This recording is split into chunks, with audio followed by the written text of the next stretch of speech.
Hello, it is Tara Boothby, Soldier in Psychology. Let's talk about how to have difficult conversations. It's pretty important.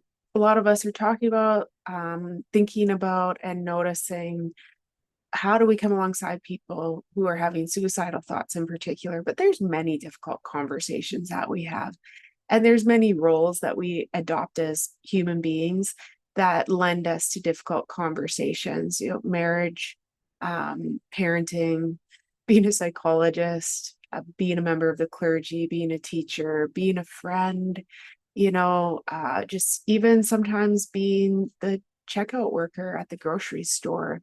When we come alongside of other people, people share their hearts, and sometimes our hearts are in peril. We face difficulties in different ways. And in those times, it's really important. So this is one of the things is that we have a safe hand to reach for. In the absence of a safe hand, in times of need, we'll reach for any hand. And so many of us have had situations where we really needed a friend on the trail, somebody who would come alongside of us with a compassionate lens and hear us through our pain. And they just didn't get it. So not listening well is not active listening. I was thinking about this term a lot this week. Somebody used the term active listening, and I could get a chip on my shoulder when people use the term active listening. I don't know why. It's actually a great philosophy, and there's a lot of good skills about active listening. I was thinking then, I'm like, I guess the opposite of active listening is passive. Passive. It's non-active. I'm not paying attention. I'm not listening to hear you, to see you, to know you. That's a phrase that I often fall back on when I'm trying to explain what I think loving listening is listening with loving ears, seeing with loving eyes, and knowing with a loving mind. So the more we really hone in on our listening skills, the more we can see someone for who they are, the more we can better know them. Well, that is a lovely stance when we are trying to come alongside somebody who is in emotional, psychological, physical peril, is that we are listening to really see where they are, who they are, and to know them. Um, and I mean, there's all sorts of skills that we can apply to do this, whether we research active listening or not. But it's really a matter of getting slow. If somebody is honoring us, is blessing us to be the listener of their pain, can we get slow enough to actually hear and to tune in? I mean, with my friends, I like making a lot of jokes and joking around, and sometimes I'll sprinkle in some humor when somebody is talking about something difficult. But I try to be very mindful that humor often is an exit. It can be a method of joining, and it can be a method of attunement. And I think if you are really listening, somebody who's passionate about listening, you know what I mean by that.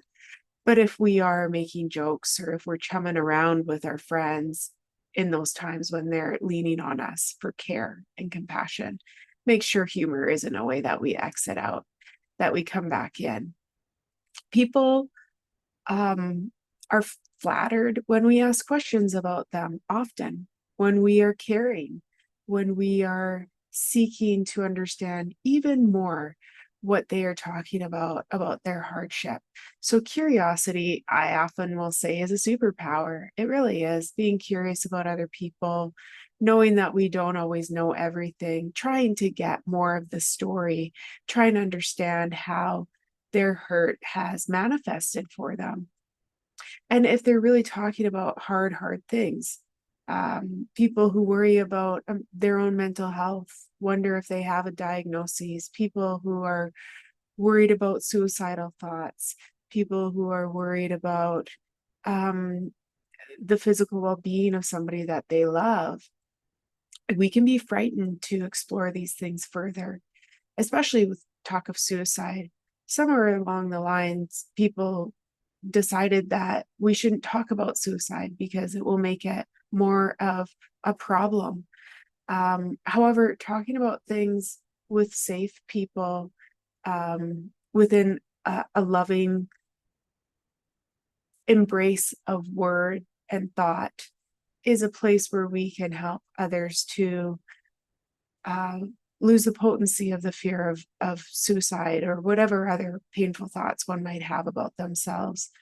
And also, the more fully we actually hear somebody express their inner pain, the better able we are to say how we can help and where the limits of our own helping end. You know, when we hear our people in their painful spot, we can also help them to find better help than the help that we can offer. So, listening well is getting slow. Listening well is seeking to understand. Listening well is being curious. Now, we have a few videos on our YouTube about coming alongside people when they're talking about difficult things, in particular suicide. So if you're sort of wondering about suicide intervention or prevention, I say, hey, you could check out some of our videos and look for the good content when you're going through a hard time. If you feel like you can't reach out for somebody to help you through or to listen well to you, try to look for those positive, life-giving pieces of information that are available to us, and be mindful of those voices and the content that is not life-giving.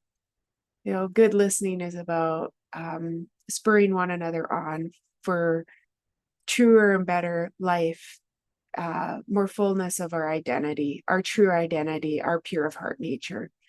Okay, love and peace and the joy of listening to us all.